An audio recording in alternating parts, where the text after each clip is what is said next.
Mohon izin Bapak Ibu, acara kita akan segera dimulai. 1.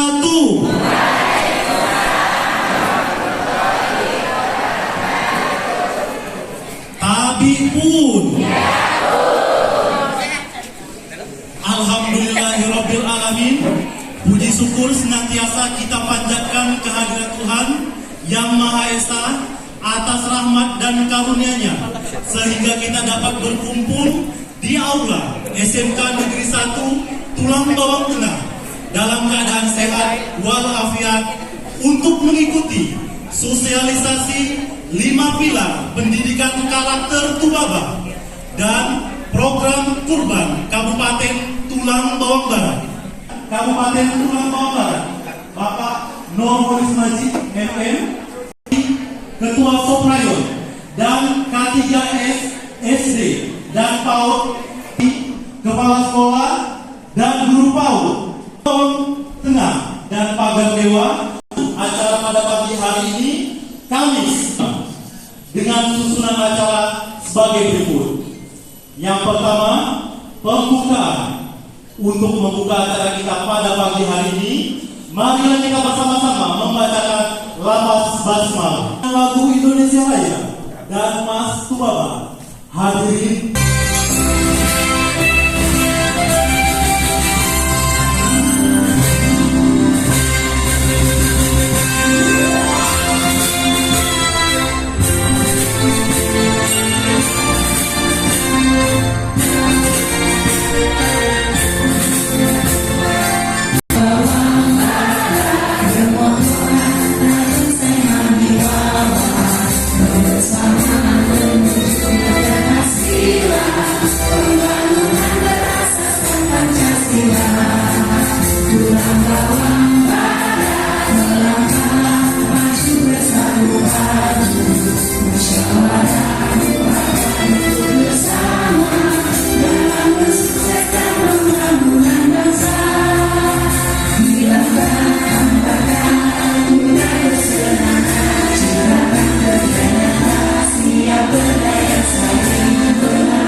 mulai kita bersama-sama menundukkan kepala, menegakkan tangan, seraya berdoa kepada Tuhan Yang Maha Esa Allah Subhanahu wa Ta'ala.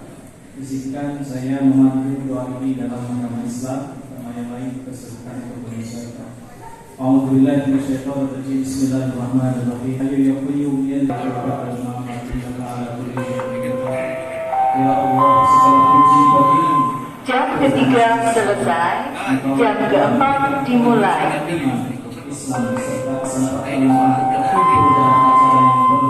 Jam ketiga selesai, jam keempat dimulai.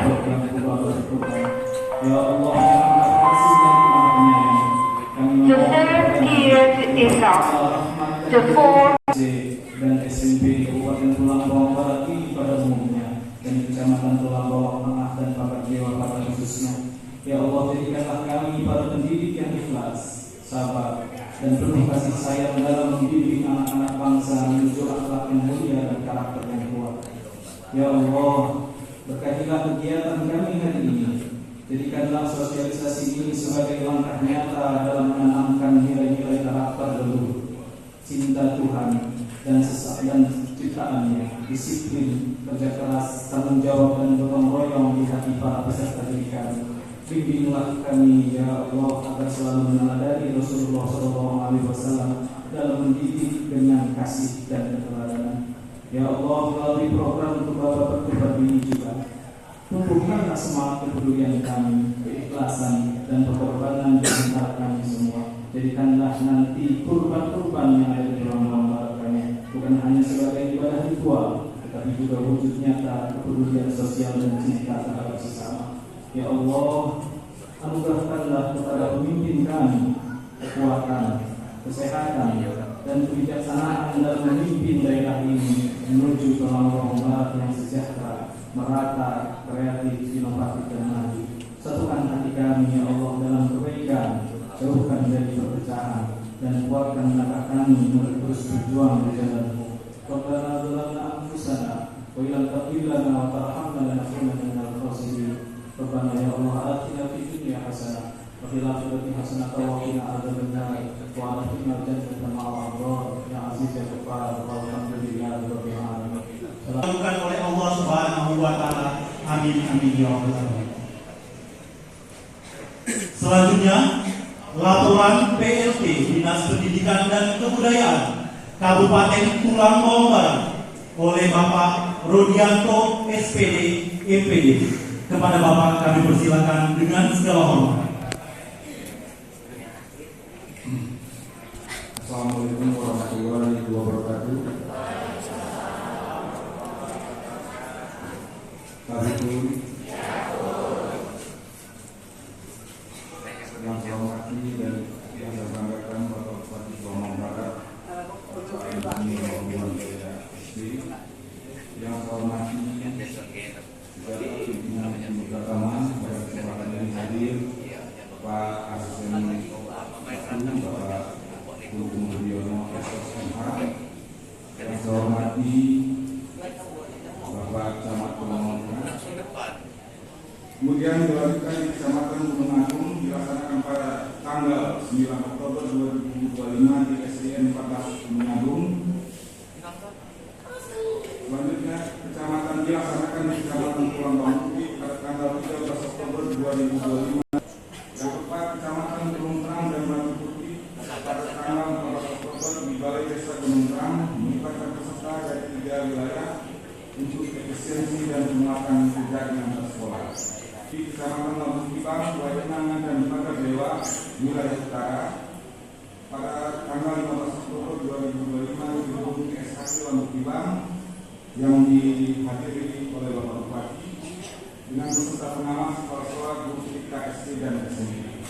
Lembaga Dewa dijadwalkan pada hari ini dan telah insya Allah dilaksanakan pada hari ini, yang melibatkan pengawas sekolah, kepala sekolah, dan guru jenjang PAUD SD dan SMP dengan rincian kepala sekolah dan guru PAUD 117 orang, kepala sekolah dan guru SD 200 orang, dan kepala sekolah dan guru SMP 83 orang, sehingga berjumlah 400 orang.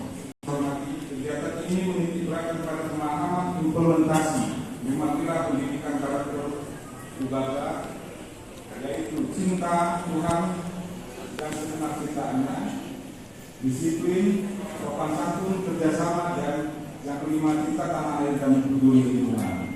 Dan mulai dengan setiap hari sebelum masuk ke kelas selama 30 menit siswa berbaris dan masuk ke kelas untuk membersihkan kelasnya masing-masing. Dan ini terakhir sudah kami informasikan kepada teman-teman Pulau Tengah pada hari Kamis yang lalu ya Pak Indonesia. Realisasi 5 pilar pendidikan karakter Tubaban yang akan disampaikan oleh Bapak Bupati Kabupaten Tulang Bawang Barat, Bapak Insinyur Nuprewan Wijaya SP. Kepada Bapak kami persilakan dengan segala hormat.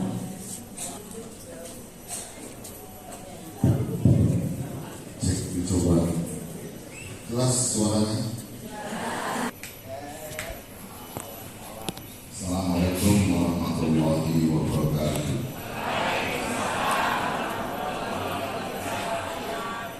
Tadi pun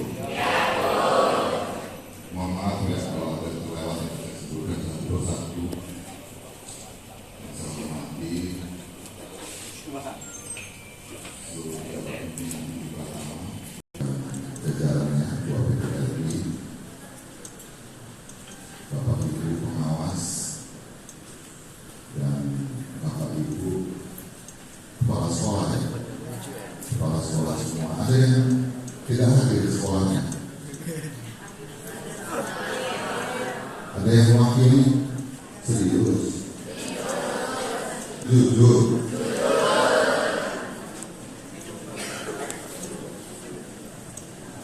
Dua arah saja ya. Dua arah kita diskusi. Berapa waktu saya? Sampai jam berapa?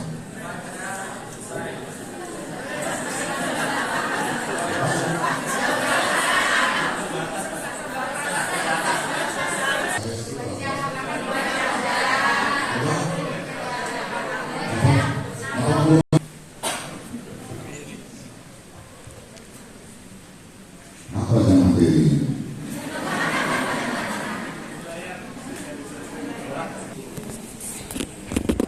Sambil buka Google masing-masing.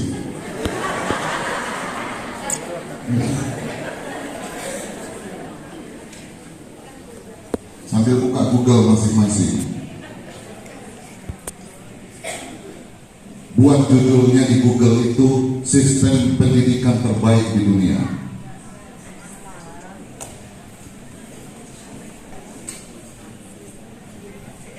Judulnya sistem pendidikan terbaik di dunia.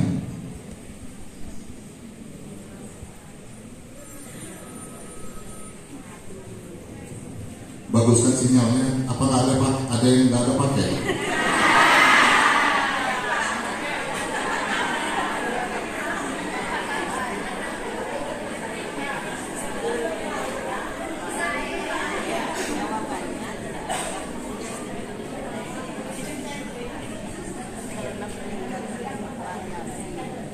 Sistem pendidikan terbaik di dunia. Udah? Muncul negara mana aja? Ada yang mau membantu saya membacakannya?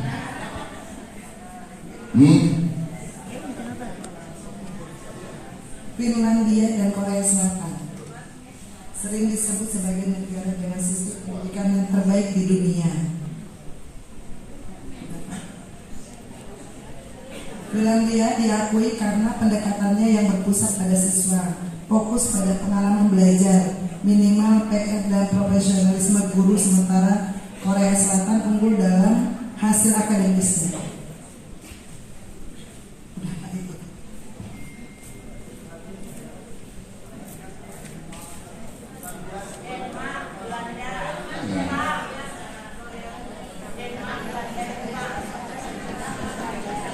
Hasil akademis yang kuat, negara ini sering menduduki peringkat teratas dalam hasil pencapaian akademis. Penekanan pada disiplin, penekanan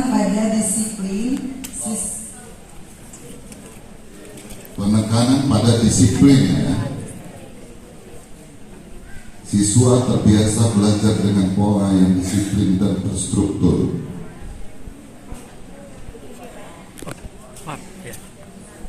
Ini Korea Selatan.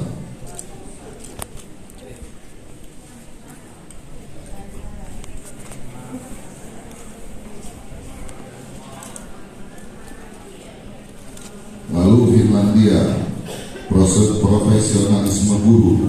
Guru wajib memiliki gelar master dan memiliki otonomi tinggi dalam mengajar. Ya, udah baca semua. Kira-kira yang ibu baca itu apa? Siswa tidak terbebani PR, jam belajar singkat 4 jam sehari. Ya.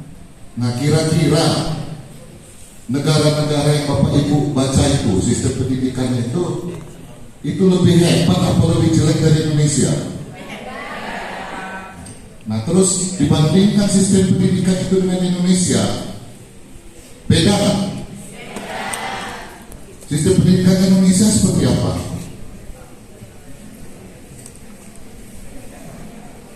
Ya, ada PR,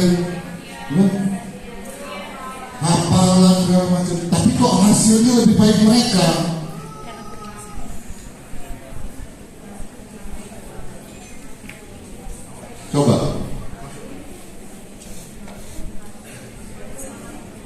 Ini ada pertanyaan besar,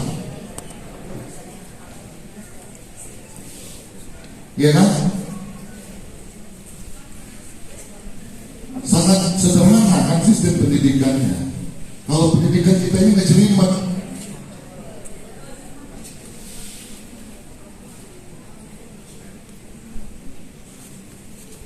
ada di situ negara mana yang ini karakter? Hah? Fin? Ya. Kita hari ini mau menyusul Finlandia.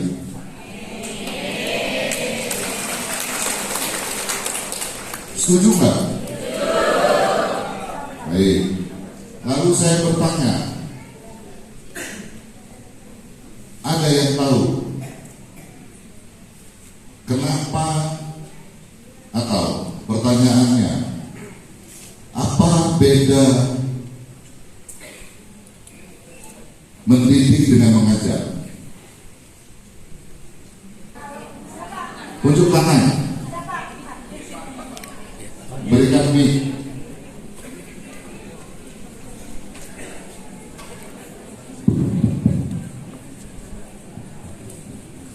Bismillahirrahmanirrahim. Kalau mengajar, memberikan ilmu, mencurahkan ilmu dalam hal pembelajaran, Pak. Tapi kalau mendidik itu menerapkan karakter spiritual anak dari usia dini hingga dewasa. Bagaimana? Semangat, jawab. Ibu siapa? Abina, kepala sekolah SD 18 Tulang Bawang. Terus pertanyaan selanjutnya, nanti pegang dulu. Ibu sudah berapa tahun menjadi pendidik? Di angka tahun 2005. Nah, jawabannya tadi apa? Pengajar adalah mengajarkan anak-anak tentang pendidikan, ilmu dan pengetahuan. Tapi kalau mendidik itu mendidik anak dari usia dini hingga dewasa itu menerapkan karakter kepribadian anak. Nah, pertanyaan saya selanjutnya, apa yang sudah ibu lakukan kemarin-kemarin? Yang saya lakukan selama ini, Pak, alhamdulillah. Mengajar atau mendidik? Alhamdulillah, kedua-duanya. Ya, kalau dalam Contoh, di sekolah saya, Pak, saya menjalani untuk kepemimpinan baru 1 periode. Kemarin menghadap Bapak pada tahun 2022-2015. Saya tidak mau pada saat itu, tapi Bapak menyampaikan jalani dulu, belajar, insya Allah Ibu bisa. Pada saat itu saya masih ingat di hadapan Bapak, karena saya menolak akan ditempatkan di SD 18, saya tidak sanggup. Tapi alhamdulillah sudah saya jalani, Pak. Itu satu periode. Saya mengajar, membimbing anak-anak. Contohnya. Contoh konkret ibu sudah melakukan Mengajar. Berarti ibu mengajar selama ini, bukan mendidik. Saya mendidik, Pak. Nah, contohnya apa? Contohnya, saya terapkan kepada anak-anak itu sebelum 5 pilar itu kita tegakkan. Memang kami sudah menerapkan karakter pendidikan itu. Sebelum masuk sekelas itu anak-anak dibereskan di depan kelas, itu bersalaman dengan gurunya, Pak. Lalu kalau untuk kebersihan lingkungan sekolah itu kita menjaga untuk kebersihan lingkungan, sampah tidak bisa dibuangkan sembarangan, harus dibuangkan pada tempatnya. Dan dalam pendidikan spiritualnya kita menerapkan anak-anak itu dibiasakan untuk melaksanakan sholat duha. Untuk kegiatan pembelajaran agama itu karena kita utamakan untuk mendidikan, menerapkan kegiatan anak di sekolah. Baik. Iya. Terima kasih.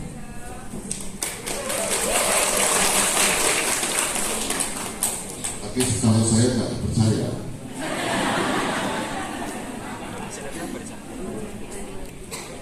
ya karena masih mayoritas anak-anak kita itu, saya sudah keliling.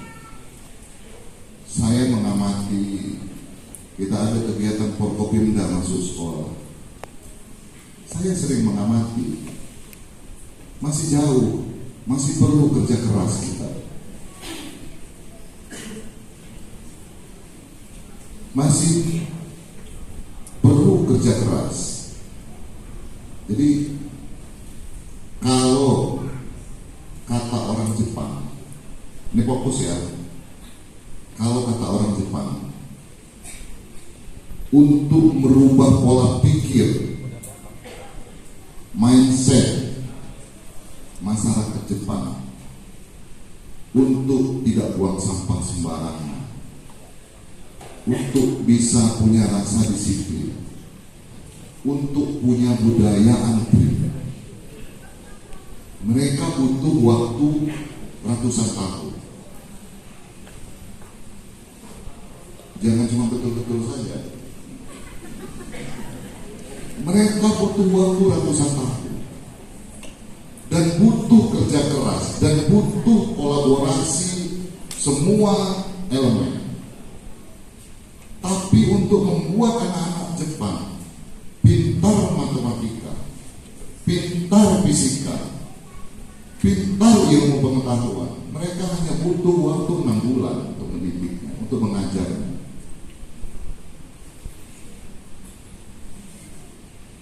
Nah, kita terbalik. Kita korbankan waktu bertahun-tahun untuk anak kita. Kita berkorban waktu bagi kita, seolah-olah ingin mengajar anak-anak kita agar pintar.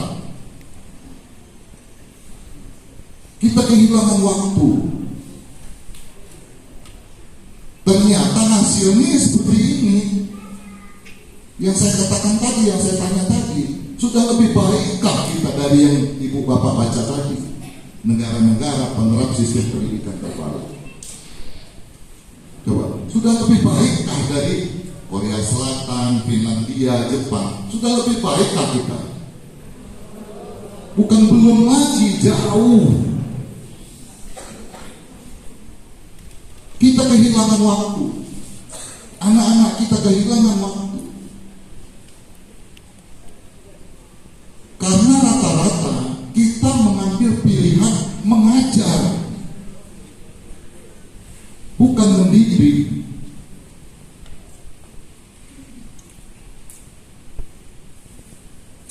Tanpa kita sadari, kita mengajar anak-anak kita, bukan mendidik anak-anak kita. Beberapa waktu yang lalu viral, itu udah dapat penghargaan. Tahu kan? Iya. Nah, saya tanya, yang salah itu siapa?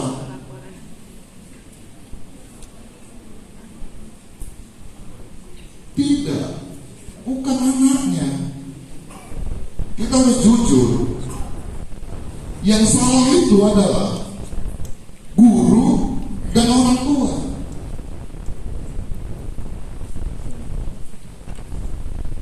Harus jujur kita, guru dan orang tua. Kenapa? Ya karena itu tadi kita, ya anak ini nggak mungkin seperti itu kalau dia dari dasarnya, dari dia TK, dia dari SD, sudah ditanamkan pendidikan berkarakter. Lalu orang tuanya. Nah, makanya kata saya tadi, seperti Jepang tadi, butuh kerjasama semua. Bukan hanya pendidik, tapi orang tua, lingkungan. Makanya butuh waktu ratusan tahun. Gak mungkin hal itu bisa terwujud dari satu pihak, misalnya dari pendidik saja. Tidak mungkin. Sistem itu semua berperan.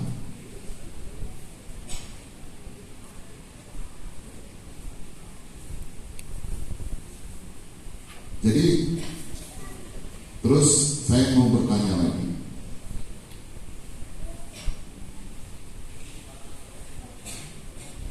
siapa yang tahu program Indonesia Emas di tahun 2045?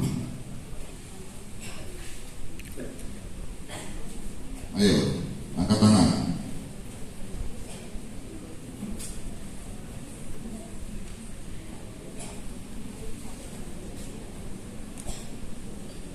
Gak ada yang tahu.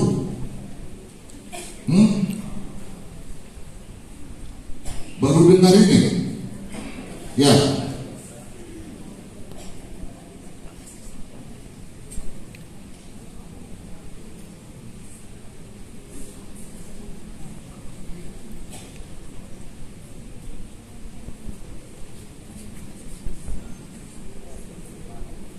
Ada yang bisa bantu saya?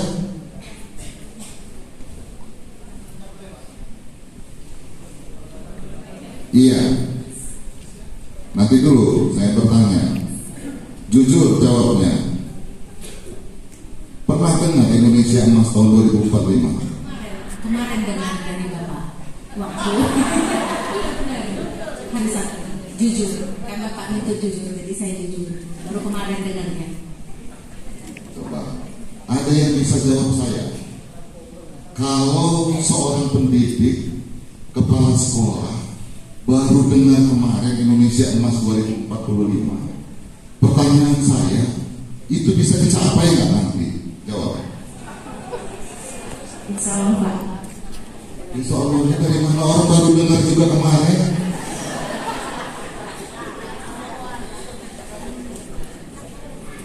Kita masih enak ketawa-ketawa bapak-bapak ibu-ibu. Ketawalah hari ini kalian dengan semangat, dengan bahagia. Tapi tolong renungkan, gak main-main Indonesia Emas tahun 2045. Kalian seorang pendidik, pemimpin institusi pendidikan, tapi kalian tidak mengerti apa itu Indonesia Emas. Bagaimana kita mendidik anak-anak kita untuk mereka akan mengarungi bahtera tahun 2045. Kalau kalian sendiri hari ini masih ketawa dengan ketidaktahuan, kalian masih bahagia dengan ketidaktahuan kalian.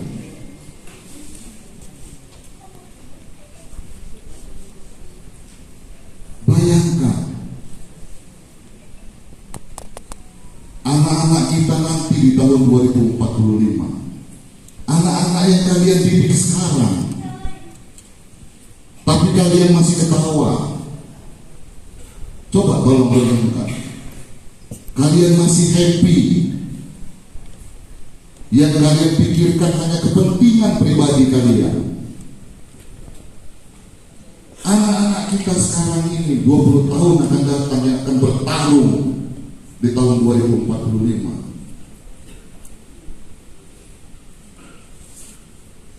Kalian masih bangga dengan ketidaktahuan kalian.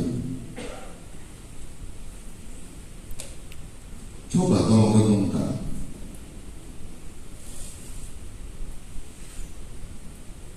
Bagaimana program itu mau terwujud kalau kalian yang selaku garda terdepan, ujung tombaknya, tidak pernah mau belajar, tidak pernah mau cari tahu.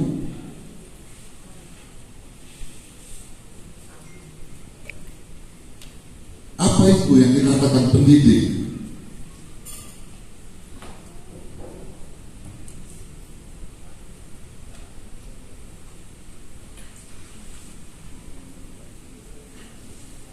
Sudah baca semua? Ayo, bantu. Siapa yang bisa jelaskan? Ya.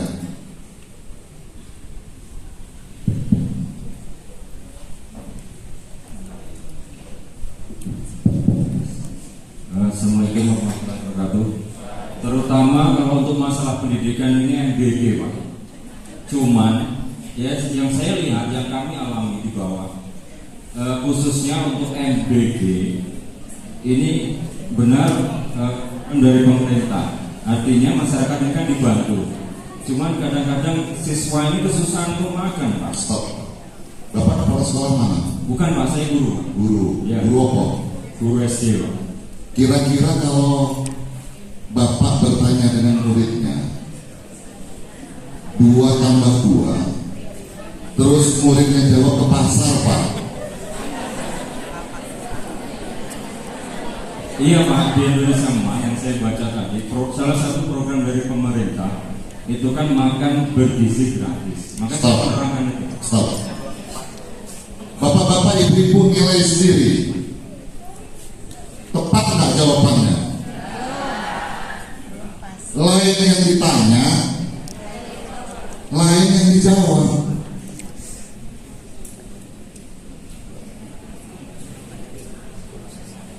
Ya Pak ya. Coba kira-kira ada yang tahu yang lain?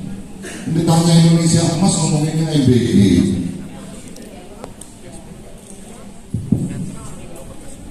Bismillahirrahmanirrahim. Berusaha menjawab, Pak. Menuju Indonesia Emas itu menurut saya mewujudkan Indonesia maju, sejahtera, disiplin, dan mampu berdaya saing secara global dengan dunia luar. Oke. Terima kasih. 75 nilainya. Itu Pak. Dengar tak? Ulang. Kasih mic-nya. Iya Pak, maaf tadi kan termasuk visi dan misi Pak. Ya saya baca. Cuma yang Ibu sampaikan ya benar. Saya kan bertanya pengertiannya. Ya, adil, terus makmur, sejahtera, terutama masalah ekonomi. Tujuan Oke. Nyambung ya. 75. Ada yang berusaha untuk lebih baik lagi. Ya.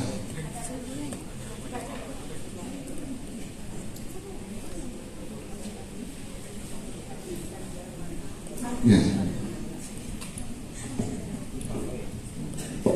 Yang pertama, pembangunan ya serta pengusahaan ilmu pengetahuan dan teknologi iptek. Yang kedua, pembangunan hutan. Yang ketiga, pemerataan pembangunan. Yang keempat, pemantapan ketahanan nasional dan tata kelola pemerintahan. Oke. Lalu saya bertanya lagi. Sebenarnya ini banyak lari dari konsep awal. Ada yang tahu yang melatar belakangi kenapa muncul program Indonesia Emas tahun 2045?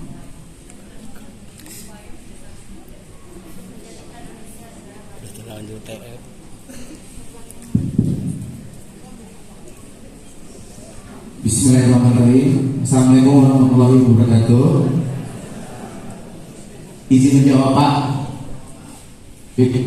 Kalau salah, nah di tahun 2045 itu bisa akan mendatang, yaitu genap usia 100 karena satu abad. Karena kita dulu merdeka itu pada tahun 1945 sampai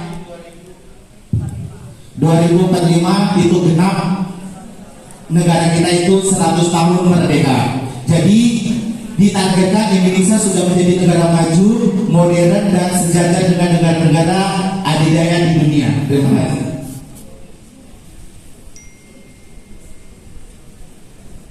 Demografi jumlah anak yang seusia SMA seperti itu membludak pada tahun 2045. Ini yang nilainya Ibu bangun 100.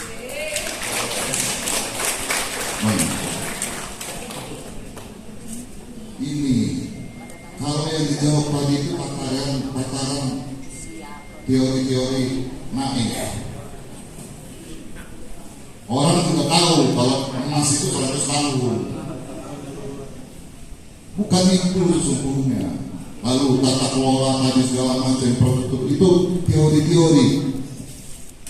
Tapi sesungguhnya ruhnya adalah setelah dihitung oleh para ahli di tahun 2045 itu kita ada yang namanya bonus demografi. Bonus demografi itu adalah komposisi jumlah penduduk usia produktif itu pada posisi jumlah yang terbanyak.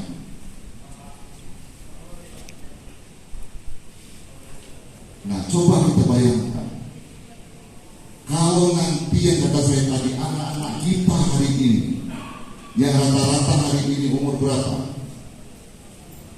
10, 15 tahun ditambah 2045 berapa tahun? 20 tahun akan datang.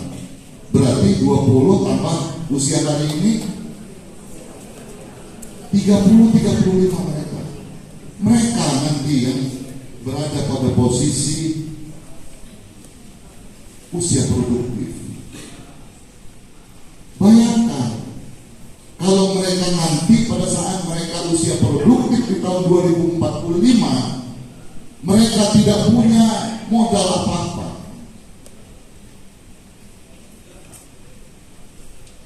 Itu pilihannya dua, bapak-bapak, ibu-ibu, di tahun 2045 nanti. Hanya dua pilihan bagi negara kita. Kalau nggak kita bisa maju, kalau nggak kita hancur. Kenapa? Pertanyaannya,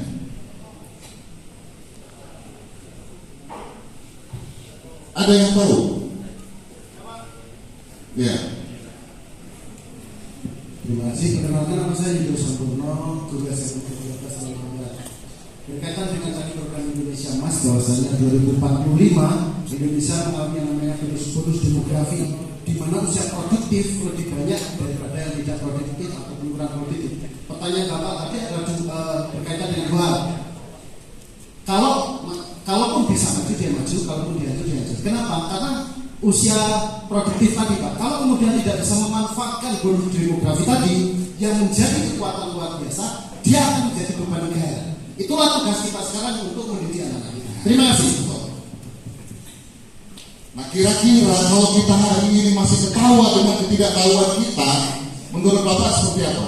Hancur, Pak. Karena kita tidak menyadari kesalahan kita. Nah, siapa yang membuatnya hancur? Kita semua. Terima kasih. Paham? Peran bapak-bapak, ibu-ibu ini sangat penting. Itulah kenapa saya konsen terhadap program pendidikan 5 pilar pendidikan berkarakter. Karena di tangan bapak-bapak, ibu-ibu inilah Indonesia Emas itu tahun 2045 bisa tercapai atau tidak. Ibu kenapa senyum? Saya bertanya dengan ibu. Tahun 1945 negara Jepang dikalahkan oleh Amerika. Jatuh bom atom di 2 kota di Jepang. Sebutkan 2 kota itu.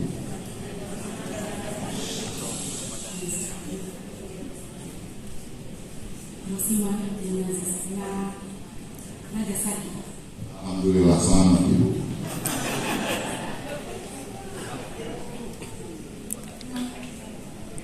Hiroshima dan sehingga membuat Jepang kalah pada saat itu di Perang Dunia Kedua.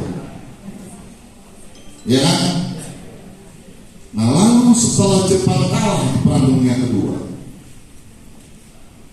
ada kata-kata Kaisar Hirohito waktu itu. Jadi kaisar pada saat itu namanya Kaisar Hirohito. Beliau mengatakan perkataan yang begitu hebat.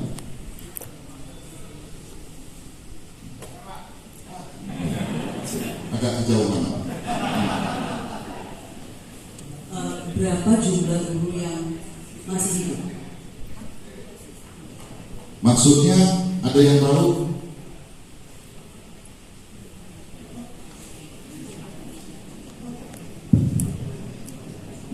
Terima kasih. Jadi Kaisar Hirohito menanyakan berapa jumlah guru. Kaisar Hirohito itu menatap ke depan. Kalau itu ada guru, berarti kita punya harapan ke depan untuk lebih baik. Oke. Terima kasih. Sama nggak dengan tujuan kita hari ini?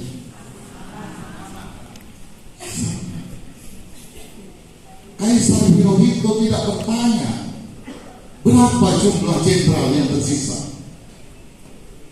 Itu perang bapak-bapak ibu-ibu, perang dunia kedua, nggak main-main. Kita ini bukan perang. Kalau perang itu logikanya yang berperang itu siapa? Siapa?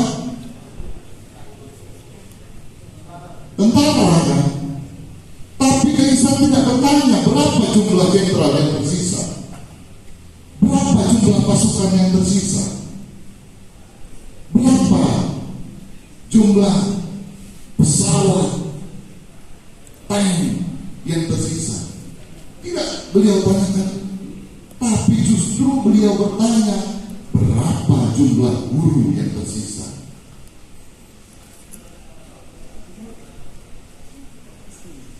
Itu hebatnya orang Jepang. Karena Kaisar tahu ke depan untuk mengalahkan sekutu hanya dengan pendidikan.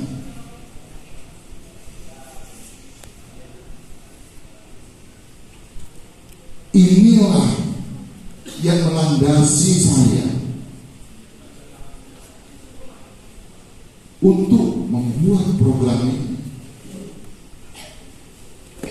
Bayangkan, kalau hanya slogan saja yang ditulis, Indonesia Emas 2045, tapi tidak ada langkah konkret. Saya berpikir, ini siapa yang bisa mewujudkan ini? Kesimpulan saya, seperti Jepang tadi, guru.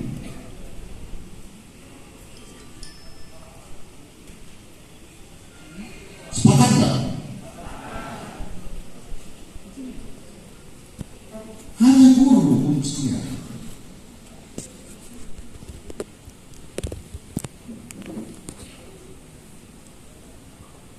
Baru dia bisa tercapai. Dan juga kita harus kembali ke lihat negara-negara yang sudah menerapkan sistem pendidikan dengan output terbaik yang dibaca tadi. Itu nggak main-main. Google judulnya juga sistem pendidikan terbaik di dunia. Muncul disiplin, karakter, tidak lari-lari ke situ. Jadi saya selalu katakan, bukan tugas kita bapak-bapak ibu-ibu untuk membuat anak-anak itu mereka menjadi insinyur, mereka jadi dokter, mereka jadi SPD, apalagi MM. Bukan tugas kita, tapi nanti mereka akan cari sendiri sesuai dengan cita-cita mereka. Tapi tugas kita kembalikan lagi ke falsafah pendidikan, membentuk karakter.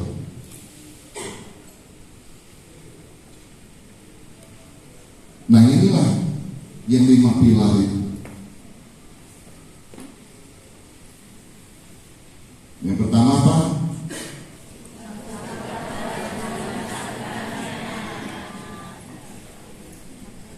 Yang kedua? Yang ketiga? Yang keempat? Yang kelima,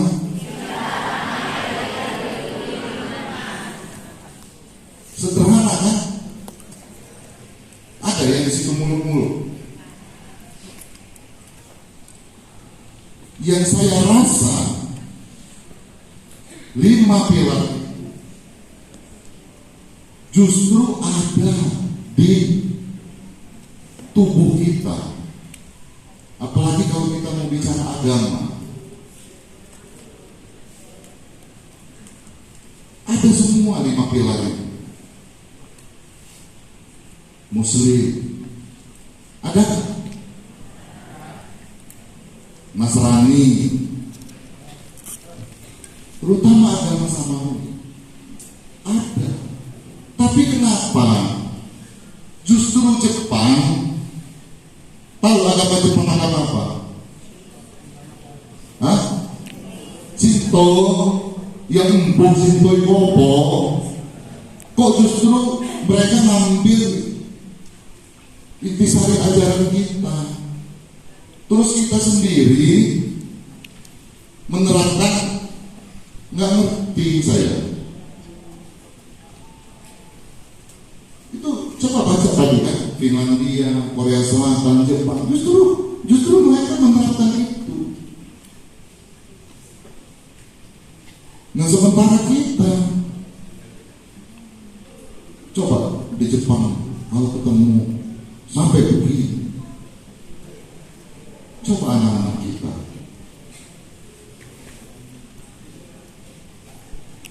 di jalan Jepang tidak ada satupun sampah. Coba anak-anak kita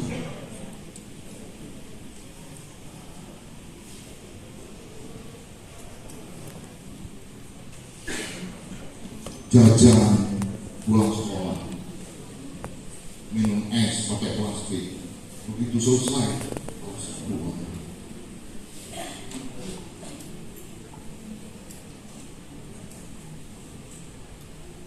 Ya ini hasilnya.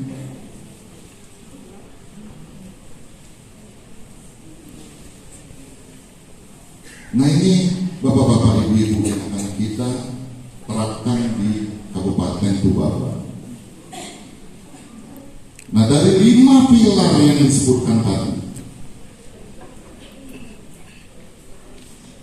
yang sudah kita sebutkan, sudah tahu semuanya 5 pilar. Ini kita bisa peras lagi. Kita bisa peras lagi menjadi satu. Ada yang bisa bantu saya?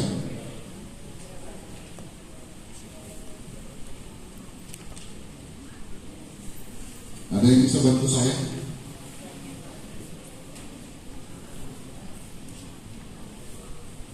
Nggak ada. Oke. Dari 5 pilar ini bisa kita peras menjadi satu. Apa itu?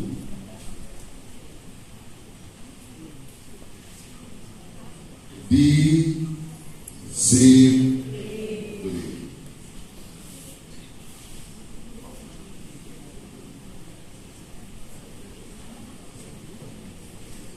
Coba tolong renungkan kata-kata disiplin.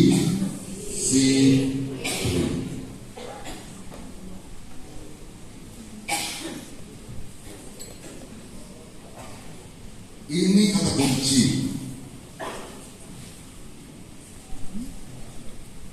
Nanti nonton TikTok saya. Sering bapak-bapak ibu-ibu nonton TikTok saya? Sering? Belum? Nah, jelas.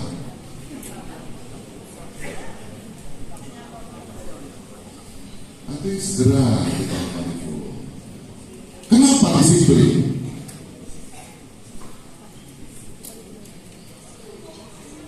Yang pertama apa?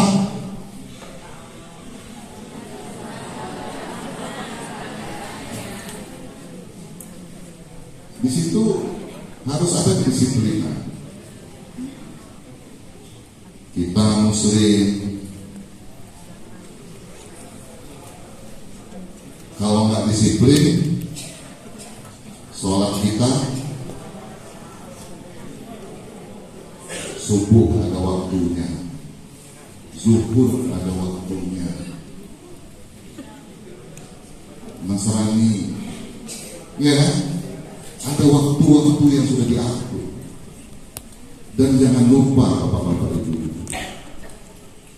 Tuhan itu menciptakan jagat raya ini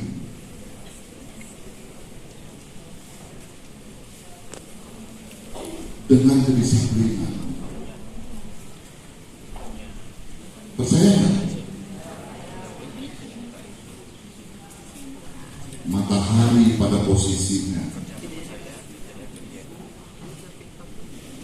planet-planet, bulan pada orbitnya dengan disiplin. Bayangin kalau mereka nggak disiplin. Angin, hembusan angin, ada angin apa namanya? Sembara, musim dingin. Bayangin kalau angin itu berhembusnya udah nggak disiplin.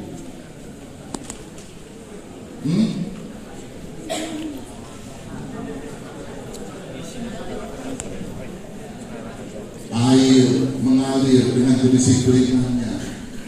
Bayangin kalau air udah nggak disiplin lagi.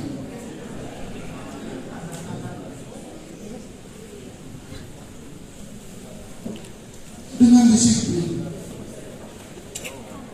Dan semua yang kita didik itu kata kuncinya cuma satu, disiplin. Kalau anak-anak sudah punya rasa disiplin, selesai Bapak-bapak Ibu. Nah itu yang tadi saya sebutkan. Jadi di Jepang itu tadi Ibu baca kan, tidak dibebani ujian, ya, ulangan, PR, benar? Kata Mbak Google kan? Nah, coba kita bayangkan. Jadi negara Jepang itu, Finlandia, Korea Selatan, itu dari pendidikan dasar sampai pendidikan menengah, mereka tidak dijejali ulangan-ulangan, tapi mereka konsep dididik tentang kedisiplinan. Itu tadi 5 pilar itu. Nah, beras kata kuncinya disiplin. Mereka punya rasa disiplin anak-anak. Nah, baru begitu nanti di usia anak-anak itu di jenjang pendidikan menengah, yang kata Jepang tadi mereka hanya butuh waktu 6 bulan untuk membuat anak-anak itu pintar. Tapi anak-anak ini dari kecil sudah punya rasa disiplin. Nah kira-kira benar nggak bisa tercapai 6 bulan? Hah? Yakin? Gampang kan? Karena anak-anak ini udah punya rasa disiplin.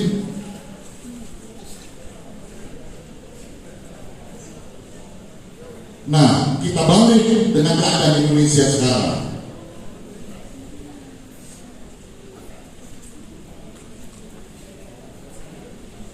Kira-kira kalau itu kita terapkan hari ini di Indonesia,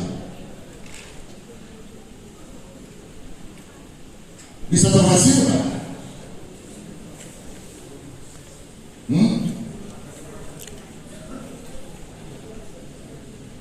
Itu selalu yang kita katakan, Mas, butuh proses. Tapi kita nggak pernah berbuat apa-apa proses itu. Teori butuh waktu, Pak, butuh proses. Tapi terus apa yang kita lakukan?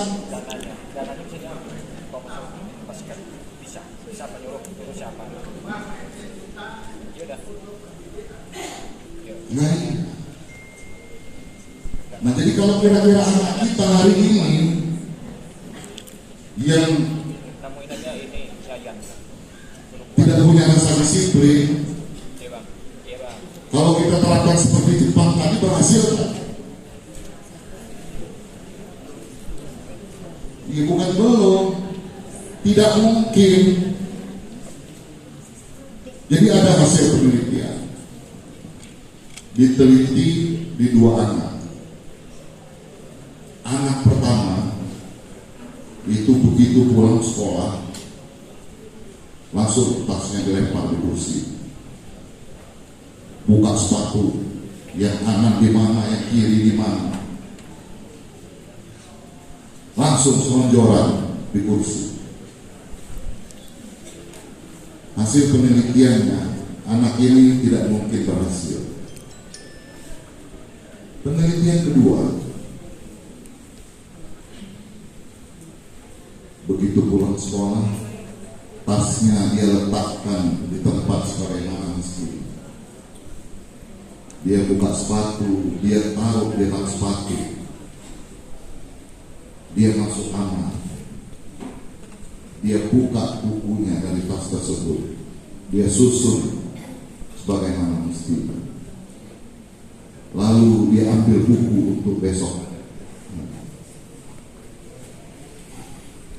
Anak yang punya sifat seperti ini pasti berhasil. Nah, itu untuk membuat anak seperti ini tugas siapa?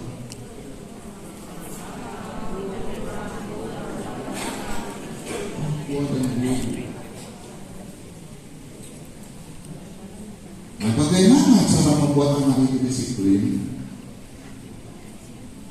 Apa? Kebiasaan. Percuma bapak-bapak ibu-ibu habis berbusa mulut kita kalau kita tidak membuat anak ini terbiasa.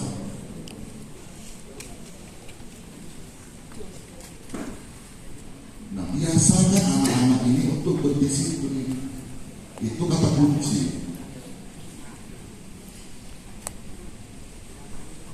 Nah, seperti apa? Kembali kita pulang ke negara saya, Jepang. Jadi di Jepang itu mereka menerapkannya sederhana. Yang ini sudah kita lupakan. Kita pikir sistem kita ini udah hebat banget.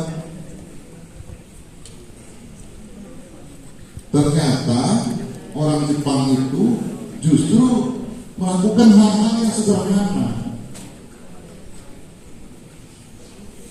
Yang pertama adalah biasakan anak-anak itu begitu mereka menuju sekolah. Kalau kita jam berapa? Jam 7. Mereka baris 8 sesuai dengan kelasnya masing-masing. Kenapa baris berbaris? Ada yang tahu? Apa? Hah? Karena di PBB baris berbaris itu untuk melatih disiplin. Makanya sampai hari ini yang namanya militer itu, TNI, Polri itu selalu PBB. Sampai mereka lari sekali itu harus dalam barisannya. Jadi banyak yang bisa dilatih di PBB selain disiplin, kerjasama. Karena kalau yang lain tegak, yang satunya begini. Ya.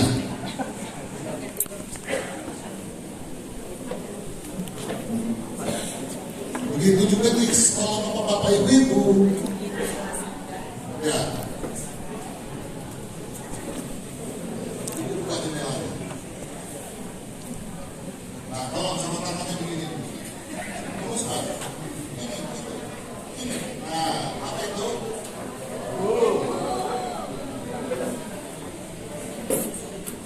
Ibu, bapak, jendela itu buka. Dilap sama tangan, busetnya. Busetnya. Nah, bersih.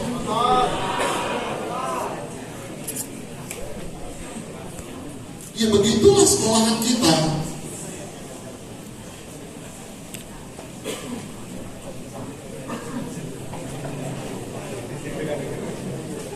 ruangan ibu-ibu. Coba buka jendelanya. Nah, udah dilap sama tangan. Mantap kan?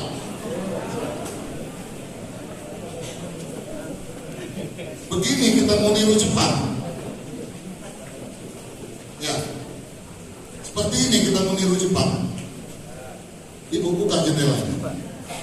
Nah, bersih. Seperti ini kita mau niru Jepang.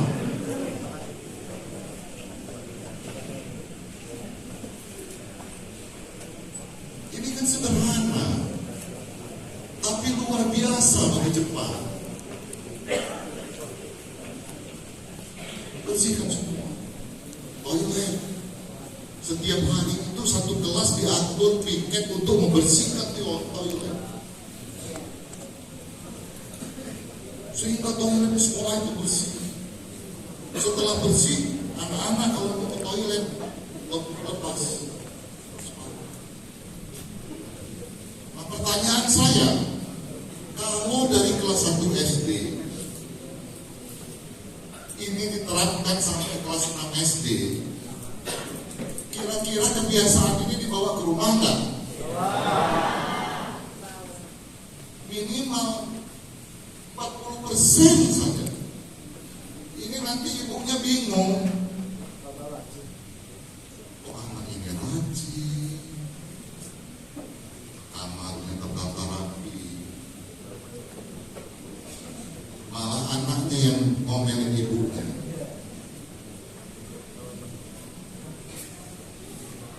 Nah, sifat ini, pembiasaan ini akan menular ke pilar-pilar yang lain.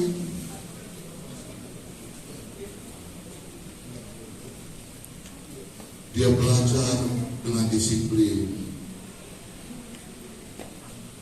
Jadi itulah yang hari ini sudah diterapkan oleh negara Cina. Coba Bapak buka Google lagi, Cina merdeka tahun berapa?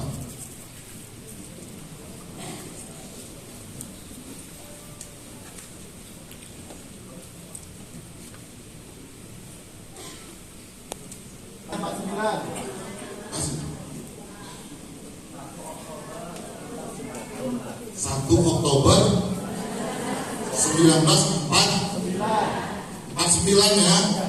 Indonesia merdeka tahun berapa? Berapa? Indonesia. Majuan mana? Cina hari ini sama Amerika hebat mana?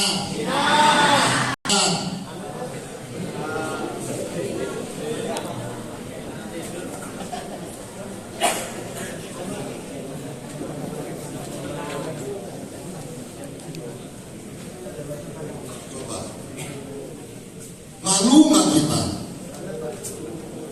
Hah? Hari ini jadi kepala sekolah, nanti malam saya nggak bisa tidur.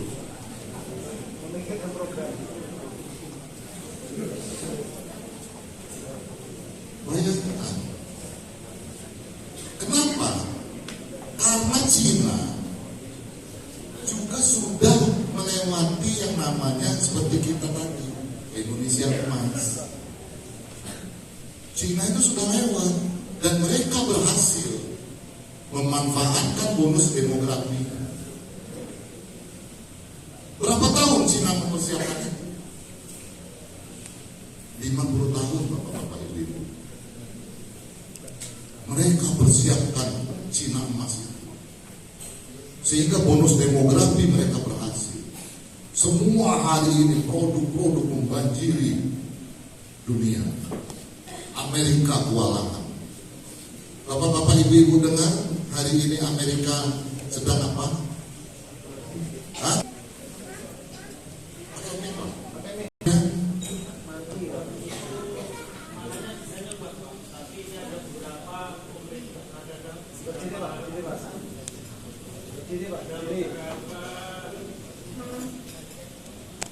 Ada beberapa lembaga yang diaktifkan, kurang lebih seperti itu. Ulang Pak, apa? Shutdown. Shutdown. Amerika tutup Pak. Kalau komputer itu mati. Bayangkan ada hari ini 120.000 tentaranya tidak bisa digaji.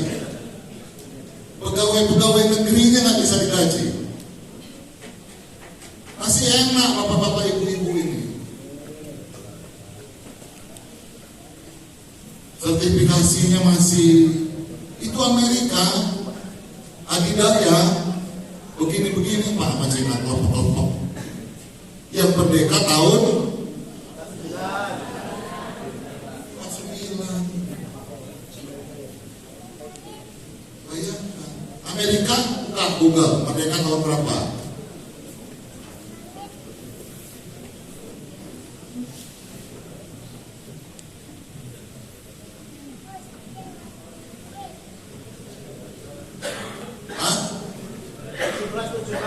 Abad 17 tahun 1700 Amerika itu merdeka. Bayangkan dikalahkan satu negara yang merdeka tahun 1949.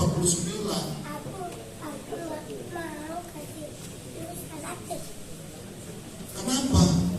Karena mereka punya konsep yang baik, punya konsep yang jelas. Nah, kalau kita tidak punya konsep yang baik, kita tidak punya tujuan yang jelas.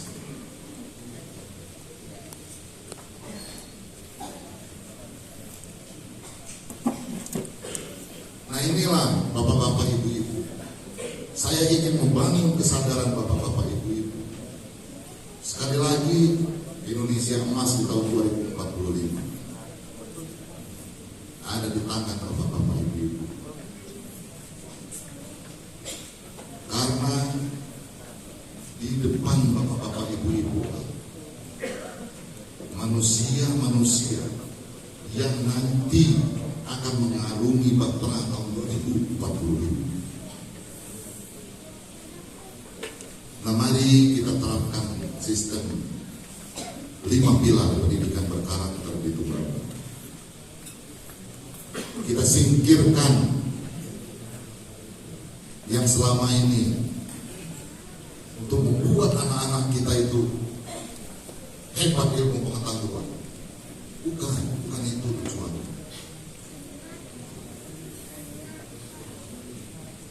Nah ini contoh lagi. Ini rata-rata sudah S1 belum? Ya. Sarjana berarti kan? Ada yang bisa bantu saya? Apa itu sarjana?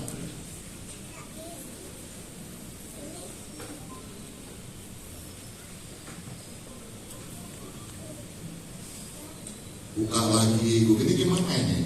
S1 sarjana, tapi sarjana sendiri nggak tahu.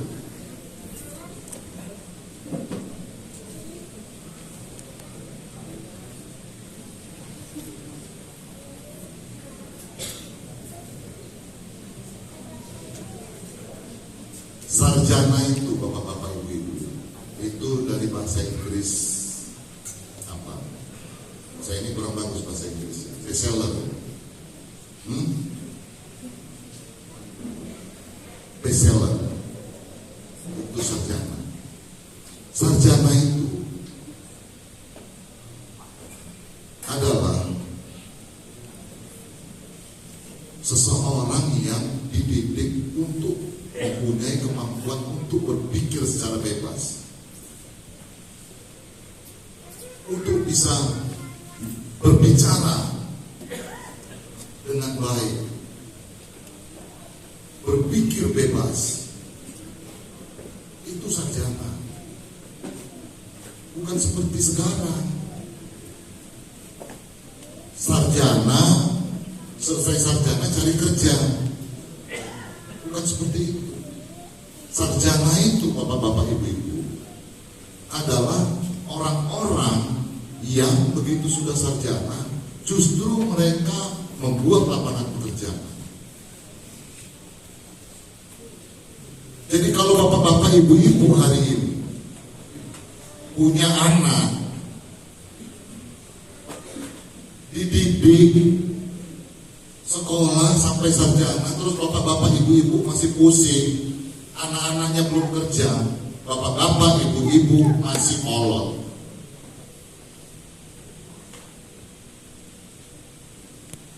Inilah yang merusak sistem kita. Coba nanti baca lagi sarjana itu apa. Kita sibuk. Begitu anak kita sudah sarjana, sibuk kita, anak kita belum kerja. Ya karena gagal sistemnya.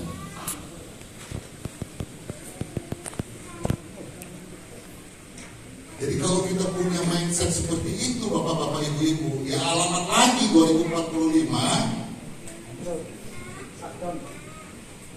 jauh.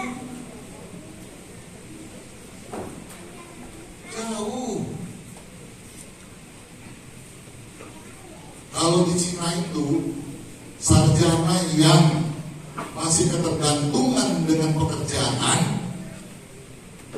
dengan dunia kerja, tahu nama julukannya apa?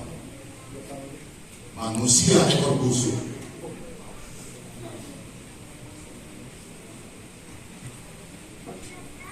Manusia ekor busuk. Itu Pak. Cara berpikir mereka sudah jauh dengan kita. Woi kita Pak, tahan nyogok Pak ratusan juta Pak. Ya kan? Cari sekolah yang sekolah itu langsung otomatis ikatan dinas, bayar ratusan juta. Hai Pak, udah ketinggalan Pak. Bagaimana kita menyusul Cina Pak, Ibu? Bagaimana kita menyusul Jepang? Kalau kita masih sibuk dengan seperti itu.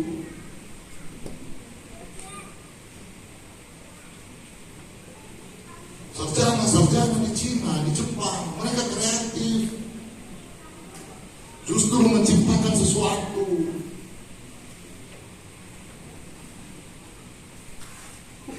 Kita masih, kalau anaknya nggak kerja, aduh bening orang tuanya.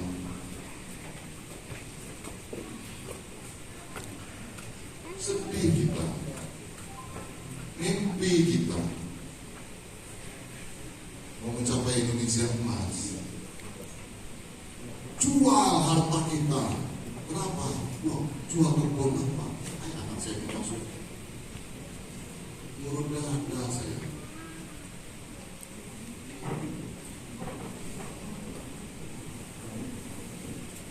Beberapa waktu yang lalu, 2 hari yang lalu, ada seorang pejabat hadir dengan saya. Lapor bulan depan mau pensiun. Cerita dengan saya punya anak 3 Pak. Ya, tapi Pak, dari anak 3 saya ini Pak, yang baru jadi itu 1 orang Pak. Jadi apa?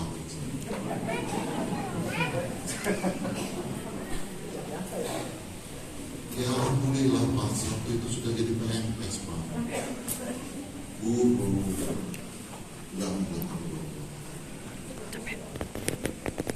Terus anak bapak yang tuanya mana? Saya belum jadi itu. Yang tua ini Pak, buka toko Pak yang tua. Bapak ngomong anak bapak yang tua buka toko, pedagang belum jadi. Malah jadi. Karena ya inilah. Sedih kan kita.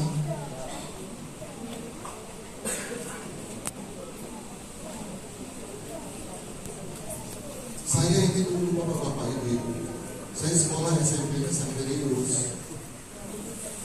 Teman-teman saya itu, mohon maaf bukan ngomongin ras. Teman-teman saya itu 90% keturunan Cina. Nggak ada bapak-bapak. kawan saya itu begitu kami selesai SMP, bukan di Indonesia Pak sekolahnya Pak, SMA itu Pak, sampai kuliah di luar negeri. Minimal teman-teman saya itu dulu di Singapura Pak, SMA-nya Pak, bahkan ada yang di Jerman Pak. Tapi apa kembali mereka ke tanah air masuk PNS Pak? Enggak. Mereka melanjutkan usaha orang tuanya dan lebih baik.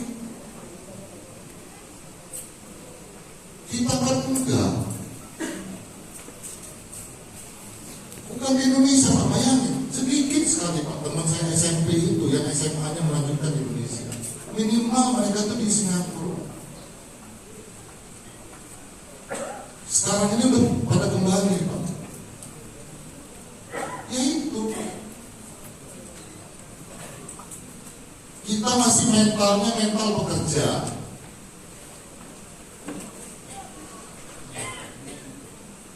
Kalau kata Warren Buffett, bapaknya investor, kalau ada hari ini manusia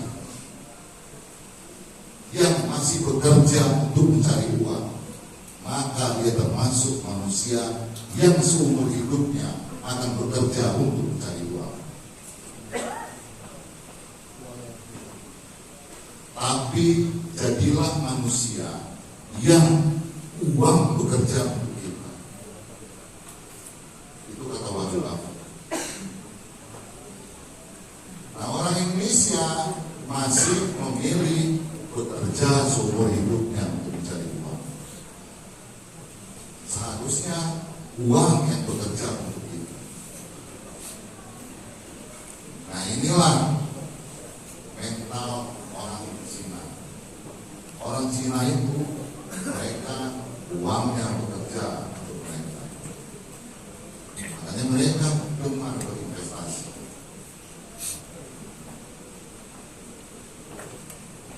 Mereka gemar berdagang. Sesuai di ajaran agama Islam sekali.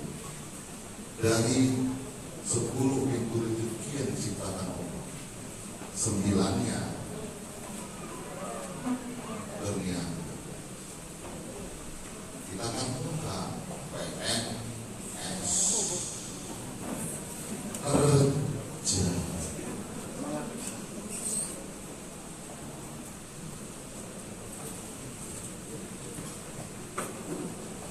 Jadi Cina itu seperti itu Pak. Jadi kenapa mereka berdagang?